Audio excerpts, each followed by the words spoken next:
आम कार्यकर्ता लोगों को मार्गदर्शन देने के वास्ते मैं विनती प्रार्थना कर रहा हूं।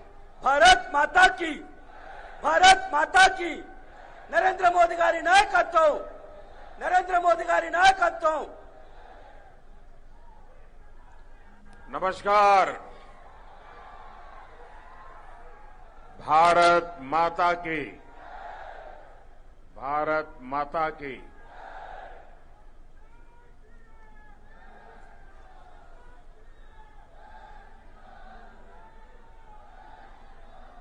ये मेरा सौभाग्य है कि आज मुझे तेलंगाना में विकास को नई गति देने के लिए महत्वपूर्ण कार्यक्रमों में हिस्सा लेने के लिए आपके बीच आने का अवसर मिला है। आज रामागुंडम में फर्टिलाइजर प्लांट के साथ साथ रेल और रोड से जुड़े बड़े प्रोजेक्ट का लोकार्पण और शिलान्यास का कार्यक्रम है। लेकिन इसके साथ ही मैं भी आपकी तरह भाजपा का एक छोटा कार्यकर्ता हूं और जब कार्यकर्ता के नाते हमारे संजय जी ने हुक्म कर दिया कि आप हैदराबाद में कार्यकर्ताओं को मिलकर के जाइए, तो मैं इसे अपना सौभाग्य मानता हूं कि एक कार्यकर्ता के रूप में आप सब कार्यकर्ताओं के बीच में आने का मुझे अवसर मिला। साथियों, मैं तेलंगाना बीजेपी के कार्यकर्ता इस कार्यक्रम में मैं आपको बधाई देने के लिए आया। मैं वाकई बताता हूं कि मैं तेलंगाना के कार्यकर्ताओं से बहुत प्रभावित हूं। कदम कदम पर आप लोग मां भारती के लिए समर्पण भाव से, निष्ठा भाव से जिस प्रकार से डटे हो, हर जुल्म के खिलाफ सर ऊंचा कर करके जंग लड़ रहे हो, निराशा की गर्त में डूबी हुई यहां की सरकार जिस प्रकार आप पर जुल्म ढो रही है, अत्याचार कर रही है, लेकिन आप बिना थके, बिना डरे, बिना झुके मां भारती की सेवा में लगे हैं। आपको बहुत बहुत बधाई है।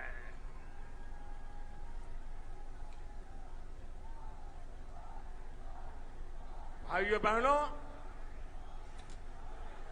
मुझे अफसोस है कि तेलंगाना के नाम पर जो लोग फले फूले आगे बढ़े, सत्ता पाई, वो खुद तो आगे बढ़ गए, लेकिन तेलंगाना को पीछे धकेल दिया।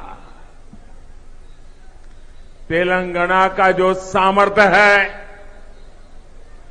तेलंगाना के लोगों का जो टैलेंट है, उसके साथ यहां की सरकार, यहां के नेता लगातार नाइंसाफी करते रहते हैं। जिस दल पर तेलंगाना के लोगों ने सबसे ज्यादा भरोसा किया, उसी दल ने तेलंगाना के साथ सबसे बड़ा विश्वासघात किया है। लेकिन साथियों, जब अंधेरा बहुत बढ़ जाता है, चारों तरफ घना अंधकारा हो जाता है, उसी परिस्थिति में कमल का खिलना शुरू हो जाता है। और भोर से ठीक पहले, उजियारे से पहले आज तेलंगाना में भी ऐसे ही कमल खिलता नजर आ रहा है। बीजेपी के परिश्रमी मेहनती कार्यकर्ताओं की वजह से अब तेलंगाना में अंधेरा छटने की शुरुआत हो गई है। अभी मुनुगुड़े की जनता ने जिस प्रकार भाजपा पर भरोसा जताया है वो अभूतपूर्व है। और मैंने देखा कि कैसे बीजेपी के कार्यकर्ताओं ने पूरी की पूरी तेलंगाना राज्य सरकार को एक विधानसभा सीट पर लाकर खड़ा कर दिया। बड़े आकाओं को घुटने टेकने के लिए मजबूर कर दिया। ये दिखाता है कि जनता के आप पर आशीर्वाद है और आपकी मेहनत कैसे रंग ला रही है। आपने हर बूथ पर कितनी ईमानदारी और लगन से काम किया है, इसका ये सबूत है भाई। बीते कुछ समय से जो भी उपचुनाव हुए हैं, सभी उपचुनावों का एक ही संदेश है। तेलंगाना में सूर्योदय दूर नहीं है। तेलंगाना का अंधेरा दूर होगा। तेलंगाना में हर तरफ कमल खिलेगा। साथियों,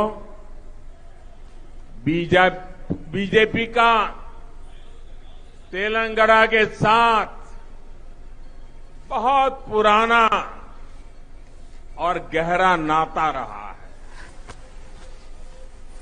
1984 में 1984 में जब हमारी पार्टी को लोकसभा में सिर्फ 2 सीटों पर जीत मिली थी, उनमें से एक इसी राज्य की हनमकोंडा सीट थी।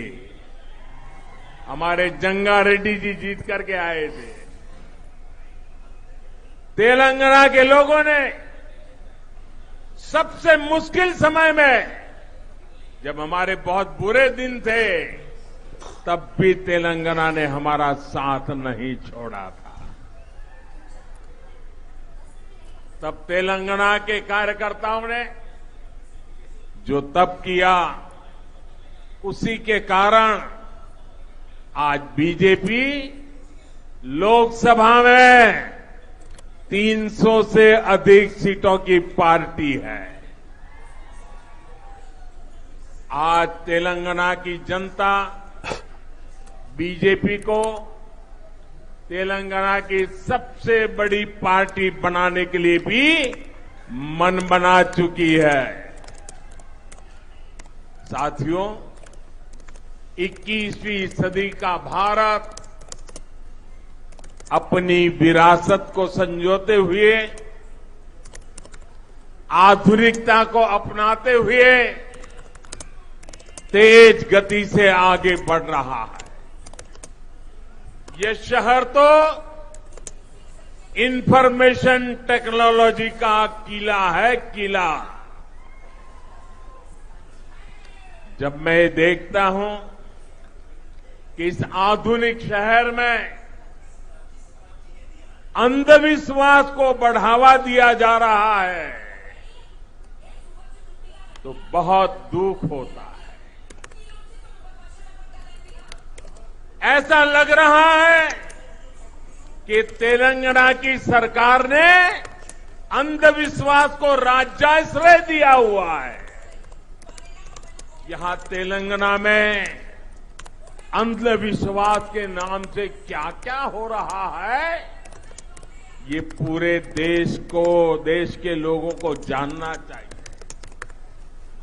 कहां रहना है, किस दफ्तर में जाना है, किसे मंत्रिमंडल में रखना है, मंत्रिमंडल कब बनाना है, मंत्री में से किसको निकालना है, ये सारा अंधविश्वास तय करता है।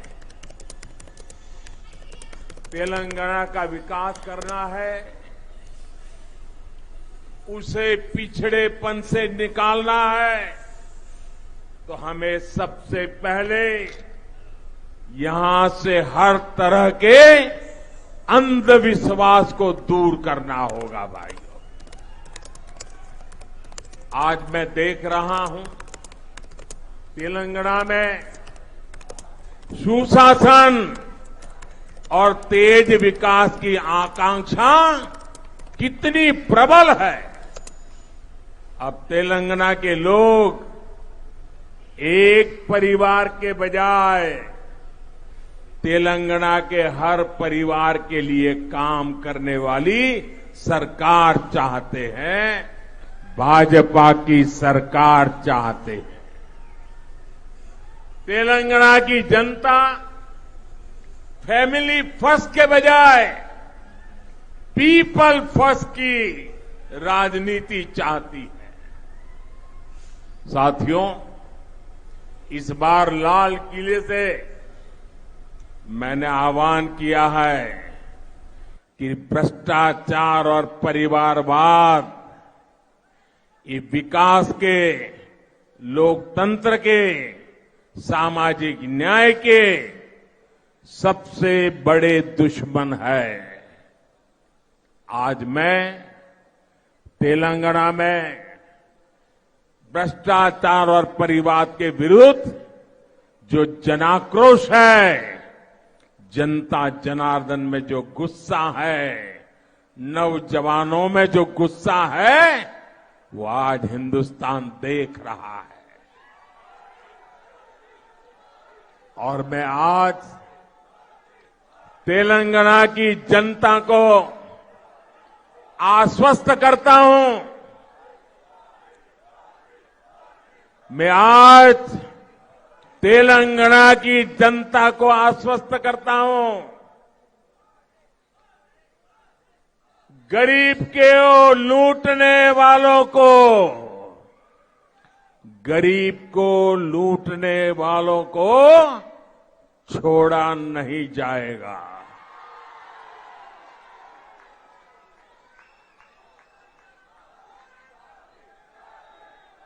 आज आपने देखा होगा कुछ लोग कार्रवाई से बचने के लिए एकजुट होने का प्रयास कर रहे हैं, भ्रष्टाचारियों का गठजोड़ बनाने का प्रयास कर रहे हैं। लेकिन तेलंगाना की जनता, देश की जनता ये देख भी रही है, समझ भी रही है। साथियों, भ्रष्टाचार और परिवारवाद गरीब का सबसे बड़ा दुश्मन होता है। भ्रष्टाचार और परिवारवाद विकास का सबसे बड़ा दुश्मन होता है। इसलिए भाजपा भ्रष्टाचार और परिवारवाद दोनों से लगातार मोर्चा ले रहा है। भाजपा सरकार भ्रष्टाचार को जड़ से खत्म करने के लिए प्रतिबद्ध है। आप याद करिए, पहले राशन की दुकानों में कैसे गरीबों का राशन लूटा जाता था। हमने जनधन, आधार और मोबाइल की त्रिशक्ति का उपयोग करके करोड़ों फर्जी लाभार्थियों को हटा दिया। अब सरकार का बेनिफिट सीधे गरीब के बैंक खाते में पहुंचता है। अब केंद्र सरकार की अधिकतर सुविधाएं ऑनलाइन है। इससे घुसखोरी की आशंका कम हुई है। आज भीम यूपीआई के कारण देश में कैश लेन देन की मजबूरी कम हुई है। जब पेमेंट भी ऑनलाइन होती है तो भ्रष्टाचार की गुंजाइश भी कम हो जाती है। आखिर सरकार और जनता के बीच बिचौलियों की क्या जरूरत है भाई? सरकार सीधे जनता तक पहुंचे और जनता सीधे सरकार तक। इसलिए हमने टेक्नोलॉजी का ब्रिज बनाया है। तेलंगाना में भी भाजपा ऐसा ही भ्रष्टाचार मुक्त सुशासन देने के लिए तैयार है। मैं बीजेपी के सभी कार्यकर्ताओं से कहूंगा कि आप तेलंगाना के बूथ बूथ में जाएं, केंद्र सरकार की कल्याणकारी योजनाओं का लाभ जिनको अभी तक नहीं मिल पाया है उनकी मदद करें। और एक बात, जरा मेरे तेलंगाना के कार्यकर्ताओं को मेरी व्यक्तिगत प्रार्थना है और मैं विश्वास करता हूं कि आप मेरी बात मानोगे। बताऊं? देखिए, कुछ लोग निराशा के कारण, हताशा के कारण, भय के कारण, अंधविश्वास के कारण सुबह शाम मोदी को गालियां देते रहते हैं। भांति भांति की गालियां देते हैं। सारी डिक्शनरी मोदी को गालियां देने के लिए उन्होंने खपा दी है। मेरी आपसे प्रार्थना है, ऐसी बातों से आप परेशान मत होना। उनके पास गालियों के सिवा देने के लिए बचा क्या है भाई? आप बिल्कुल परेशान मत हो जाइए। और मैं तो पिछले 20-22 साल से बड़ी वैरायटी की गालियां खा चुका हूं। मेहरबानी करके इससे जरा भी परेशान मत होइए। शाम को उन गालियों को, उस पर बड़ी हंसी मजाक कीजिए, बढ़िया चाय पीजिए और दूसरे दिन सुबह कमल खिलने वाला है, इस खुशी में आगे बढ़िए।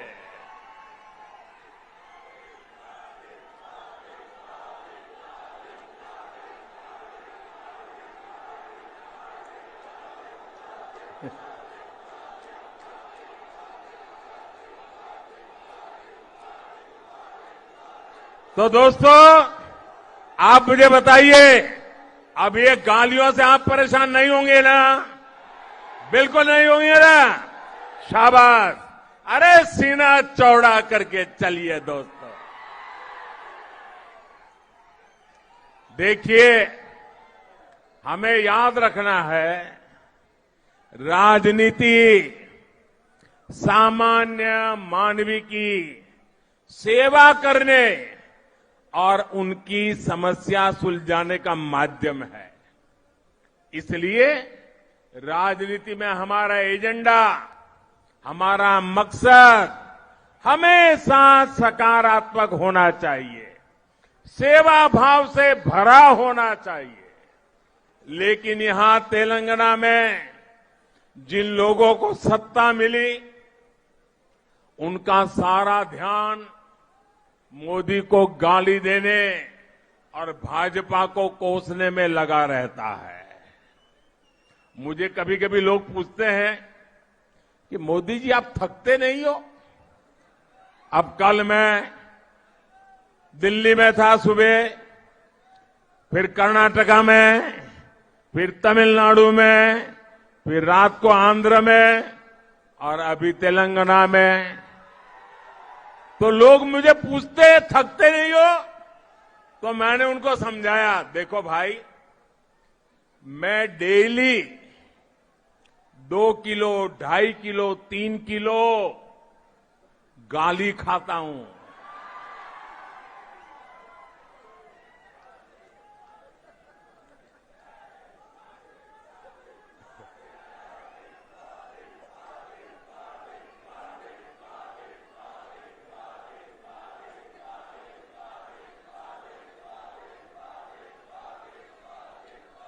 और परमात्मा ने मेरे भीतर ऐसी रचना कर दी है, ईश्वर ने ऐसे आशीर्वाद दिए हैं कि ये सारी गालियां मेरे अंदर प्रोसेस होके न्यूट्रिशन में कन्वर्ट हो जाती है। एक सकारात्मक ऊर्जा बन जाती है जो जनता के सेवा में काम आती है। भाइयों बहनों, जो दिन रात मुझे गाली देते हैं, बड़ी नई नई गालियां खोजते रहते हैं, मैं उन्हें कहना चाहता हूं,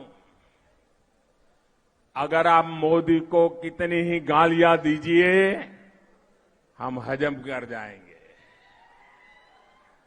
भाजपा को गाली दीजिए, हमें कोई समस्या नहीं है, हम तो ऐसे ही बड़े हुए हैं।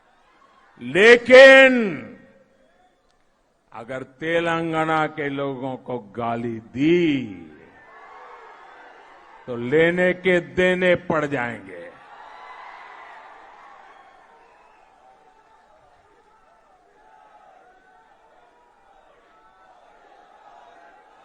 यहां के लोगों के सपनों से खिलवाड़ किया तो मुकाबला बहुत रंगीन हो जाएगा, समझ लीजिए।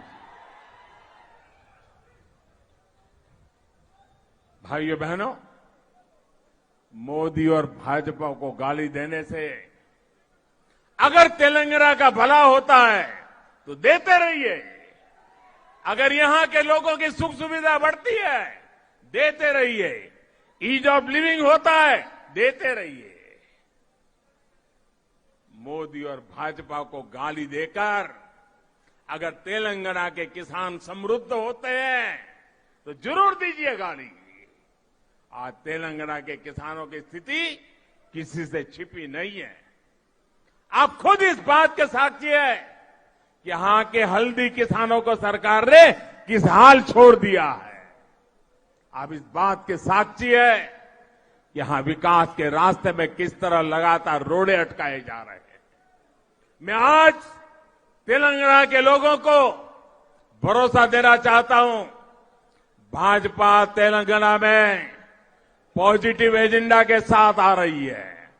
हम मिलकर यहां विकास की नई गाथा लिखेंगे। साथियों, तेलंगाना, हैदराबाद मेरे लिए बहुत अहमियत रखता है।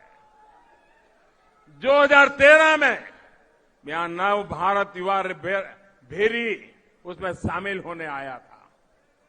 उस वक्त में अपनी पार्टी का पीएम उम्मीदवार भी नहीं था, मैं सिर्फ एक सीएम और प्रचार समिति का प्रमुख था।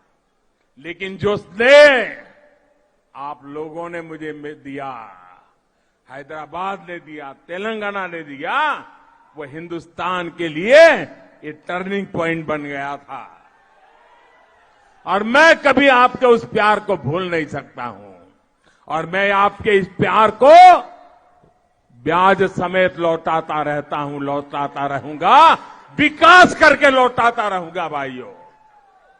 तब मैंने कहा था कि हमारी सरकार इंडिया फर्स्ट के विजन और संविधान को मजबूत करने की दिशा में काम करेगी और सरकार बनाने के बाद हम निरंतर उसी लक्ष्य को ध्यान में रखकर काम कर रहे हैं। बीते 8 वर्षों में देश ने सुशासन का एक नया रूप देखा है। पहली बार देश की जनता को लग रहा है कि गरीब की हर जरूरत सरकार की प्राथमिकता बन गई है। यही कारण है कि जब 100 साल का सबसे बड़ा संकट आया तो केंद्र सरकार ने गरीबों को सर्वोच्च प्राथमिकता दी। पूरे देश में गरीब भूखा ना सोए, इसलिए अभी तक केंद्र सरकार 3 लाख करोड़ रुपए से अधिक खर्च कर चुकी है।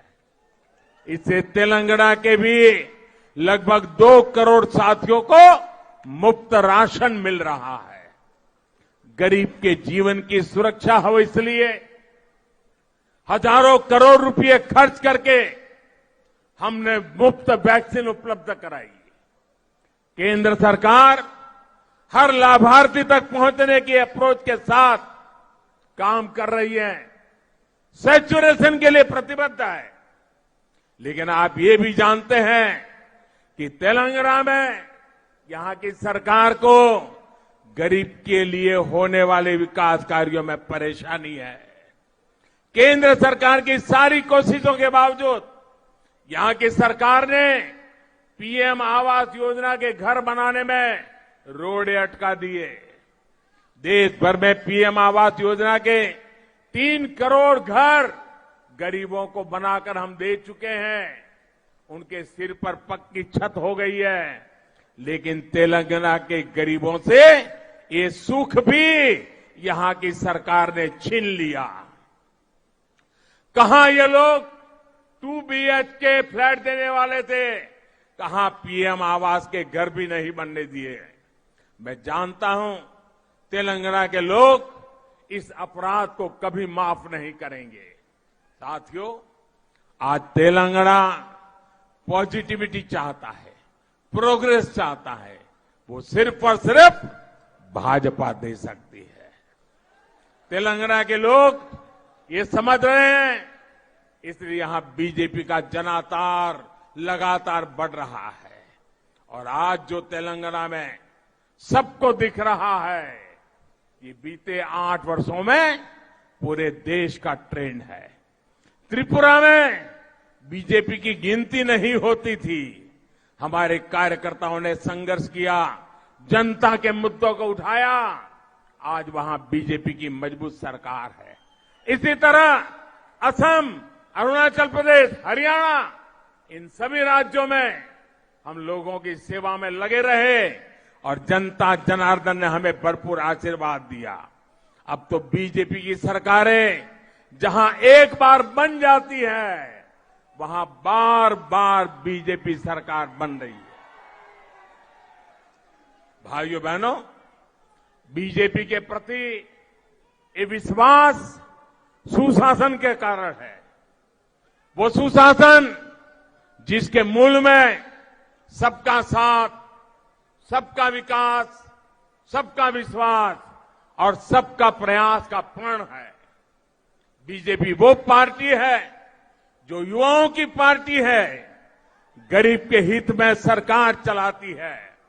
अब तेलंगाना में भी हमें भाजपा को निरंतर मजबूत करना है। तेलंगाना को भ्रष्टाचार और परिवार के शिकंजे से मुक्त करना हमारा कर्तव्य है। मुझे भाजपा के लाखों कार्यकर्ताओं पर भरोसा है और आपका ये जो जोम जुस्सा मैं देख रहा हूं, मुझे भी नई ऊर्जा मिलती है।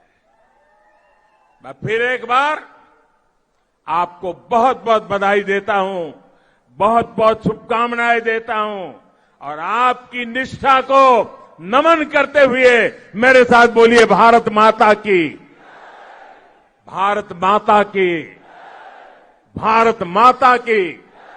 बहुत बहुत धन्यवाद।